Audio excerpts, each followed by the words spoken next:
வீராமாறன் சீரியலில் இப்போ ராட்டகாசமான எபிசோட் வந்திருக்கு. ஸ்கிப் பண்ணாமல் ஃபுல்லோடையும் கேளுங்க. அதுக்கு முன்னாடி எப்படின்னு பிடிச்சிருந்துச்சுன்னா லைக் பண்ண பாருங்கள். ரொம்ப பிடிச்சிருந்துச்சுன்னா நம்ம சேனலுக்கு வந்து சப்ஸ்கிரைப் பண்ணி கண்டினியூஸாக ஆதரவு தாங்க.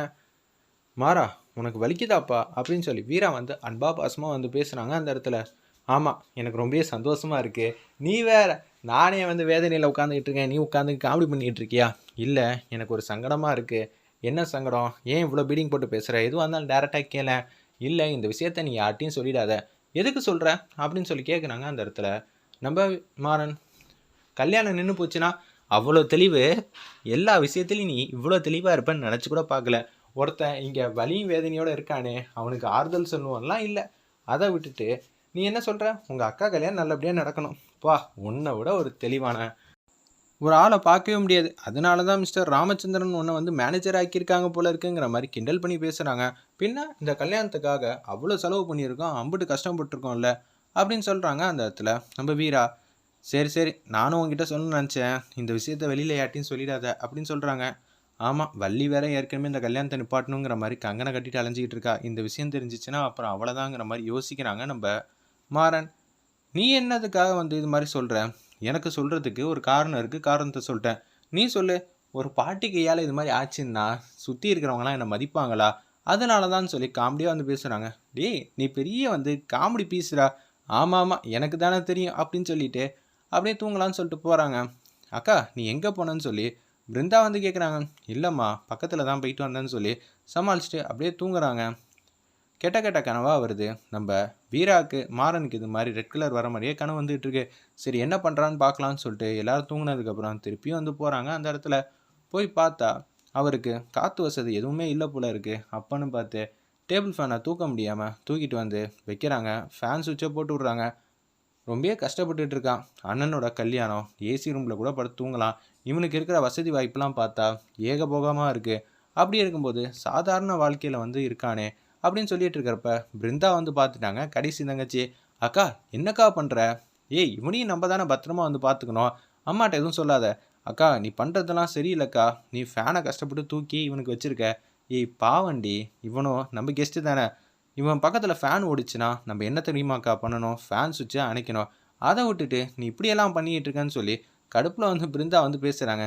என் குட்டி தங்கச்சிக்கு இவ்வளோ கோவம் இருக்குன்னு எனக்கு தெரியாமையே போச்சு. கொஞ்சம் அமைதியாக வரியா?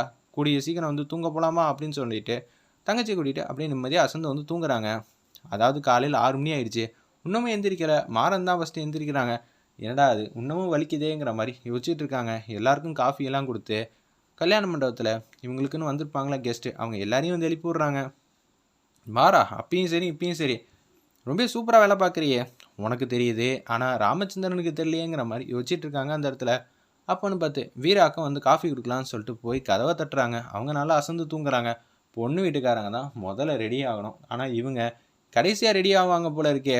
ஏமா கதவை திறங்கன்னொன்னே பிருந்தா வந்து கடுப்பாயிட்டாங்க. மாறனோட வாய்ஸ் அவனை பார்த்தாலே எனக்கு கடுப்பாக இருக்குது. இன்னைக்கு காலையில் வந்து அவன் மூஞ்சில் வந்து முழிக்கிற மாதிரி இருக்கேங்கிற மாதிரி கண்ணா அப்படின்னான்னு திட்டுறாங்க. பிருந்தா என்ன ஏதுன்னு கேட்போம், சத்தம் போடாத அப்படின்னு சொல்லிட்டு கதவை திறந்து பார்க்குறாங்க. காஃபி எடுத்துகிட்டு வந்திருக்கேன், இந்தாங்க குடிச்சிட்டு சீக்கிரம் ரெடி ஆகிற வெளியே பாருங்கன்னு சொல்லி அந்த இடத்துல வந்து சொல்கிறாங்க. மாறன் வந்து பேசுகிறாங்க. பக்கத்தில் வந்து வீரா நிற்கிறாங்க. பிருந்தா கடுப்பாய், நீ எல்லாம் வந்து எனக்கு ஆர்டர் பண்ணுற இடத்துலலாம் இல்லை சரியா? நீ எல்லாம் யார் எனக்கு காஃபி கொண்டு வந்து கொடுக்க? ஏமா கேட்ரிங் சர்வீஸ் நீங்கள், மண்டபத்துக்கு வாடகை கொடுக்குறது நீங்கள், உங்கள் வீட்டு காஃபியை தான் எடுத்துகிட்டு வந்து நான் கொடுக்குறேன். குடிச்சா குடிங்க, குடிக்காட்டா போங்க. நீ கொஞ்சம் ஓவராக தான் பேசிக்கிட்டு இருக்க. சரி சரி, நான் பார்க்குற வேலையை நீ பார்க்குறியா? எல்லாருக்கும் இந்த காஃபியெல்லாம் எடுத்து கொண்டு போய் கொடு, ரூமாக தட்டி. அவ்வளோதான். ஏய் மரியாதையாக காஃபி வந்து எடுத்துகிட்டு போடான்னு பிருந்தா வந்து பேசுகிறாங்க. ஆமாம், உனக்கு வச்ச ஆளா நான், எடுத்துகிட்டு போனால் போ, இல்லாட்டி இங்கேயே கிடக்கட்டும், எனக்கு தேவையே இல்லைன்னு சொல்லி கண்ணாமலாம் திட்டிட்டு அப்படியே போயிட்டே இருக்காங்க அந்த இடத்துல நம்ம மாறன். வேறு லெவலில் இருந்துச்சுன்னே சொல்லலாம் அந்த சீன்லாம். ஒன்று வந்து மாறனுக்காக வந்து ட்ரெஸ்லாம் வச்சுருப்பாங்க போல இருக்குது, அதை வந்து எடுத்துக்கிட்டாங்க. ஏய் நீ என்ன பண்ணுறன்னா, அம்மாவுக்கு அக்காக்கெல்லாம் காஃபி வந்து கொடுத்து சீக்கிரம் ரெடியாக சொல்லு சரியா அப்படின்னு சொல்லிட்டு காஃபி வந்து கொடுக்க சொல்லியிருக்காங்க. நம்ம பிருந்தாவை கீழே கொடுக்கணும்னு போகிறாங்க. ஏய் என்னப்பா, உனக்கு எதுவும் பிரச்சனையா நேற்று நடந்ததை? நானே அதை மறக்கணும்னு உட்காந்துக்கிட்டு இருக்கேன், நீ என்ன அதையே ஞாபகப்படுத்திக்கிட்டே இருக்க? உனக்கு வேறு வேலையே இல்லையா? பாட்டி கையால் இது மாதிரி ஆயிடுச்சு சொல்லிட்டு நானே வேதனையில் இருந்தா நீயே வந்து ஞாபகப்படுத்திக்கிட்டே இருப்ப. சரி மைக் எடுத்து இந்த மாதிரி சொல்கிறியா? சரி அதெல்லாம் இருக்கட்டும், நீயே இந்த கல்யாணத்தை நின்று நடத்தக்கூடாது? ஏன் உனக்கு நான் நல்லா இருக்கிறது பிடிக்கவே இல்லையா? ராமச்சந்திரன் கையால் நான் திட்டு வாங்கணும், உங்கள் அப்பாவை பார்த்தா உனக்கு அம்புட்டு பயமா அப்படின்னு சொல்லி கிண்டல் பண்ணுறாங்க அந்த இடத்துல. பயம்லாம் இல்லை. அப்புறம் மரியாதையா சேச்சே அதுவும் இல்லை. அந்த மனுஷனை பார்த்து எனக்கு என்ன ரெண்டும் வரப்போகுது. என்னை பார்த்தாலே அவருக்கு கடுப்பாக வராரு. அவர் கண்ணு முன்னாடி நம்ம நிற்க வேணான்னு சொல்லிட்டு தான் நான் ஒளிஞ்சு நின்று அண்ணனோட கல்யாணத்தில் ஏ டு இசட் வேலை பார்க்குறது நான் தான். ஆனால் வெளியில் வந்து தெரியாத அளவுக்கு நான் நடந்துப்பேன். இவன் எல்லா விஷயத்துலையும் இப்படி தான் இருப்பான் போல இருக்குன்னு சொல்லி அந்த இடத்துல வந்து வீரா வந்து யோசிச்சுட்டு இருக்காங்க. சரி சரி இந்தா உனக்குன்னு ட்ரெஸ் வாங்கியிருக்கேன். என்னது ட்ரெஸ்ஸா? நீ எல்லாம் அதுக்கு எனக்கு வாங்குற? நீ ஒன்று அவ்வளோ நல்லவல்லையே. அப்படி என்ன ட்ரெஸ் வாங்கியிருக்க? வேட்டியும் சட்டையும் தான். ஏய் பொண்ணு இதெல்லாம் என்னாலாம் போட்டுக்க முடியாது. நீ போட்டுக்கிட்டா என்ன போட்டுக்கலன்னா எனக்கு என்ன? எல்லாருக்கும் ட்ரெஸ் வந்து கொடுக்கணும் இது முறைன்னு சொன்னாங்க. அதனால தான் நான் ட்ரெஸ் எடுத்துகிட்டு வந்து கொடுத்தேன். அப்படி இருக்கும்போது நீ இதை ட்ரெஸ்ஸை போட்டுக்கணும்னு நான் சொல்லவே இல்லைன்னு சொல்லிடுறாங்க அந்த இடத்துல. கண்மணி வந்து கியூட்டாக அழகாக வந்து ரெடி ஆகிடுறாங்க. கிட்டத்தட்ட 100 பவுன் கிட்ட நகை வந்து போட்டிருந்தாங்க போல இருக்கு அந்த இடத்துல. அவ்வளோ டிசைன்லாம் சூப்பராக இருந்துச்சுன்னே சொல்லலாம். ஒரு பக்கம் அப்பன்னு பார்த்து ஒருத்தவங்க ஃபோன் அடிக்கிறாங்க நர்ஸு.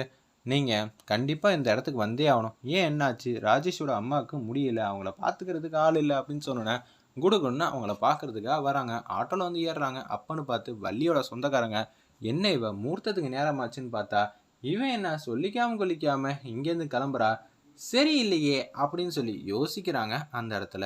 நம்ம வள்ளியோட ரிலேட்டிவ் இந்த விஷயத்த வந்து வள்ளிக்கிட்ட சொல்லிடுறாங்க. உண்மையாவா சொன்ன? ஏன்க்கா சந்தேகமாக இருக்கா?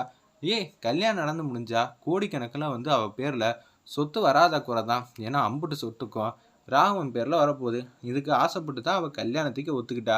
அப்படி இருக்கும்போது கல்யாண முகூர்த்த நேரம் பார்த்து இவன் இங்கேருந்து போனானா இந்த கல்யாணமே நிற்கிற மாதிரி ஆயிடுமே. இதையெல்லாம் அவகிட்டேருந்து எதிரே பார்க்கலையேங்கிற மாதிரி வள்ளி வந்து யோசிச்சுட்டு இதை வச்சு இந்த கல்யாணத்தை நிப்பாட்ட முடியுமான்னு சொல்லி அந்த இடத்துல வள்ளி வந்து திங்க் பண்ணிட்டு இருக்காங்க.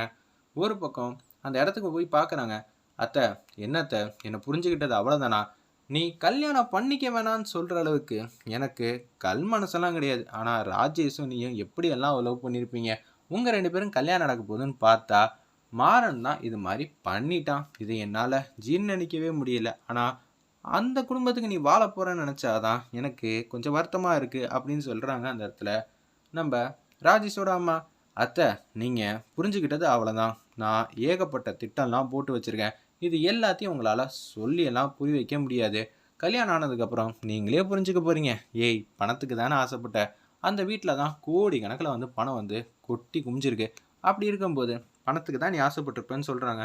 அத்தை முதல்ல நான் சொல்கிறத கேளுங்கன்னு அவங்க கையிலலாம் என்னென்னமோ பொருள்லாம் மாட்டியிருக்காங்க. அதெல்லாம் எடுத்து விட்டுட்ருக்காங்க.